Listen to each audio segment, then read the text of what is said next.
YouTube revenues ఏంటి bro? అంటే 39 లక్షలని ఒక స్టోరీ మంత్లీ పెడితే ఎన్ని కోట్లు 12 నెలలకి? నిజంగా నన్ను కోట్లు వస్తున్నాయా? 12 నెలలు కాదు బ్రో, నువ్వు కూడా ఎంత ఇట్టడితే నేనేం చెప్పాలా. నాకు వచ్చేది 3 నెలలు బ్రో.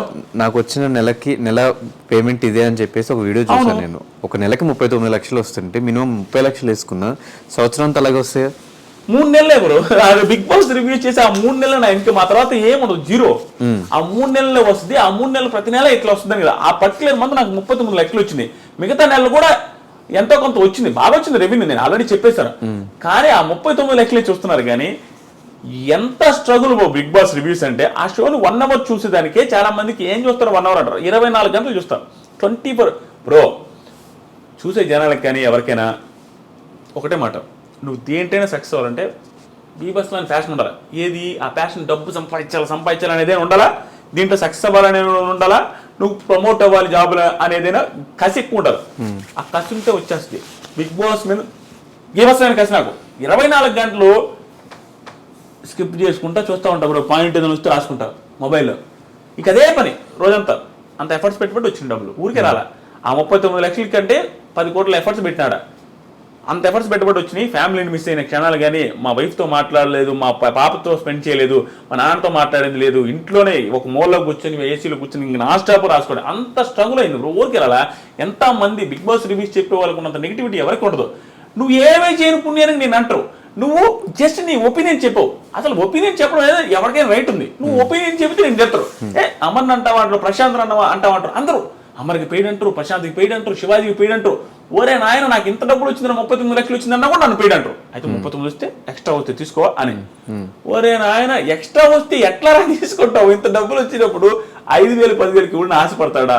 నేను ఇంకొక ఎక్స్ట్రా వీడియో చేసుకుంటే ఇంకా మళ్ళీ డబ్బులు వస్తాయి. సో అంత స్ట్రగుల్ ఉంటాయి బ్రో బిగ్ బాస్.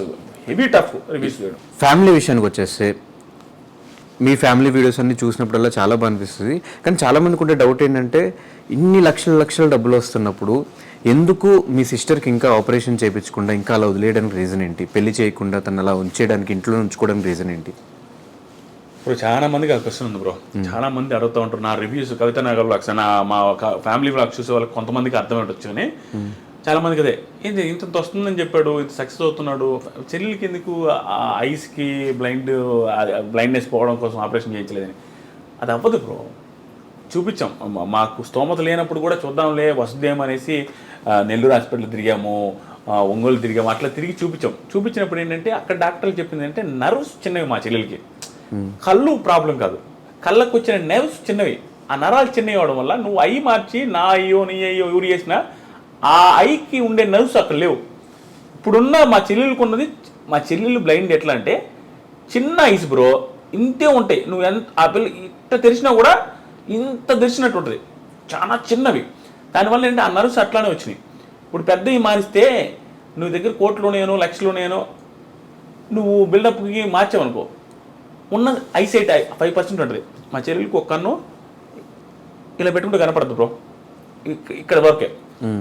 ప్లస్ ఇంత క్లోజ్గా ఉంటే కనిపిస్తుంది. ఒక కన్ను 0, ఇంకొక కన్ను 5% కనపడుతుంది. ఇట్లా పెట్టుకుంటే కనపడుద్ది. అది కూడా కనపడద్దు అని చెప్పి ఇంట్లో ఈ విల్లాకి వస్తే మొత్తం ఒక 10 నిమిషాలు అటు ఇటు తిరిగిందంటే ఇంక నువ్వు ఏది దమ్మని తెచ్చేస్తుంది. కనపడి కాదు, అంచనాతో తెచ్చేస్తుంది. నువ్వు మధ్యలో అటు పోయినప్పుడు ఏదైనా అడ్డం పెట్టు తన్నేస్తుంది, పాపన్నా తొక్కేస్తుంది. కానీ చాలా జాగ్రత్తగా పాప గజ్జలేసాం, ఎందుకంటే పాప ఉన్నదని తెలియాలని అన్ని తీసుకుంటా ఉన్నాం. కానీ ఆపరేషన్ చేయించడానికి పాసిబిలిటీ లేదు బ్రో. ఇంకా జీవితాంతం అలాగే ఉంటుంది. ఈవెన్ ఐసైట్ తగ్గుతూ ఉంటుంది ఆ ఉన్న 5% కూడా. చాలా మందికి డౌట్ ఏంటంటే వంట చేస్తుంది కదా, కనిపిస్తుందేమో, కనిపించి కూడా వీళ్ళు యాక్టింగ్ చేస్తున్నారు అనుకుంటాం. జెన్యూన్గా దగ్గర నుంచి చూస్తే గీత కూడా వచ్చింది కదా మా ఇంటికి, ఎవరికైనా అర్థమైపోద్ది. కళ్ళ ముందు చూస్తే మాత్రం ఆ పిల్ల కనిపించేంత కాన్ఫిడెంట్గా ఉంటుంది తప్ప కనపడదు. జస్ట్ వెరీ లైట్గా కనపడుద్ది, అది ఒక్కొక్కసారి అసలు కనపడదు. బయటికి వెళ్ళిన ప్రతిసారి నేను కవితను పట్టుకుని ఉంటుంది. దీనికి మాత్రం అప్రిషియేట్ చెప్పాల్సింది మా వైఫ్కి బ్రో. నేను ఏందాక చెప్పిన స్టోరీ ఏదైతే ఉందో 30 సంవత్సరాలప్పుడు 30 years టైంకి పెళ్లి కాని పొజిషన్ నుండి ఇంట్లో బ్లైండ్ పర్సన్ పెట్టుకున్న పర్సన్కి ఎంత బాధ ఉంటుందో ఆ పెళ్లి చేసుకునే అమ్మాయి నుంచి కూడా ప్రెసెన్స్ అంతే ఉంటుంది. మీ చెల్లెలు నా దగ్గర ఉండొద్దు, మీ చెల్లెలు కళ్ళు కనిపించిన పిల్లని నేను చూసుకోను, మీ నాన్న నా దగ్గర ఉండొద్దు, ఇవే కదా ఎవరిని పెట్టేది.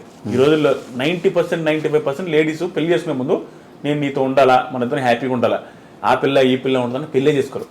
కానీ కవిత మా నాగలక్ష్మి ఉండి కూడా పెళ్లి చేసుకోవడం, ఇప్పుడు బయటకు వస్తే నేను చేతులు పట్టుకుని మా చెల్లెల్ని కనపడదు కాబట్టి తీసుకెళ్లే క్షణాలు ఎలాగైతే ఉంటాయో మా కవిత కూడా అట్లానే పట్టుకోలేదు. ఇది వెరీ రేర్ బ్రో.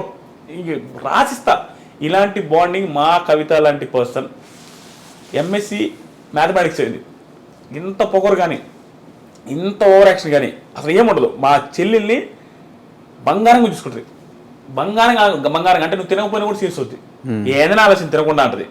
అంత ప్రేమగా చూసుకుంటది. చేతులు పట్టుకుని వెళ్ళద్ది, ఎంత నామోషి ఫీల్ అవ్వదు. గుడికి వెళ్తున్నా కూడా పట్టుకొని ప్రదక్షిణలు చేస్తున్నా తిప్పి చూపిస్తుంది. శారీ కట్టేటప్పుడు ఆ పిల్లకి అర్థం కాకపోతే ఈ దాంట్లో ఇష్టం ఏదండి వేయాలా ఏది వేయాలనేది చూసి వేస్తుంది. 1-2 సార్లు తీసేస్తుంది. చీర ఏదైనా ఉన్న ఐరన్ చేయమన్నా కూడా కొంచెం ముడతలు పెడితే చూసి చేస్తుంది. ప్రతి ఒక్కటి బ్రో. ఆడపిల్లల ప్రాబ్లం ఉంటుంది చూస్తారా, ఆ ప్రాబ్లమ్స్ అన్నీ కూడా దగ్గర నుండి చూసుకుంటుంది. ఆ పిల్ల నాకు ఆశ్చర్యం అనిపిస్తుంది. నాకు నా అదృష్టం బ్రో నిజంగా. లేకుండా ఉంటే ఎన్ని స్ట్రగుల్ వస్తాయంటే, నాకు ఫ్యామిలీ అంటే పిచ్చి బ్రో. మా నాన్న మా చెల్లెన్న ఇష్టం.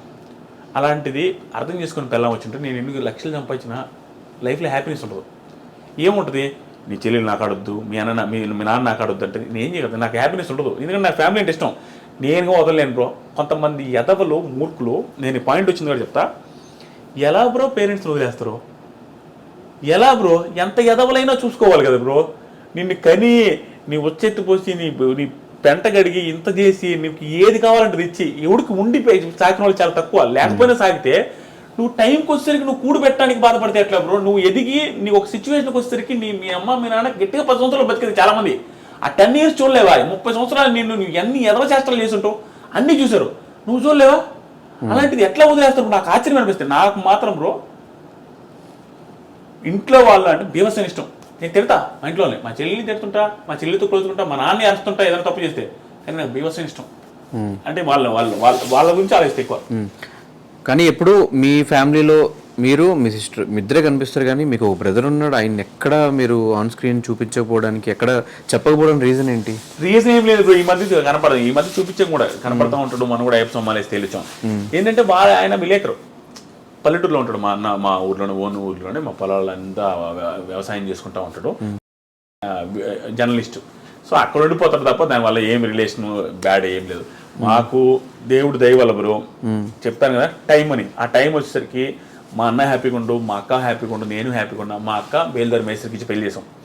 బేల్దారి మేస్త్రికి ఇచ్చి పెళ్లి చేసేటప్పుడు నేను అనుకున్నా, నేను బాగా ఓవర్ అప్పుడు మేస్త్రికి ఇచ్చేది అంటే మనకి ముడ్డెనక లోన్లోనే అనేది తెలుసు. ఆయన కూడా మనం ఏది తోపని అంటే పిల్ల చేస్తలో మా నాయన చెప్తా ఉంటాడు, ఒరే మన పరిస్థితి బాగాలేదని.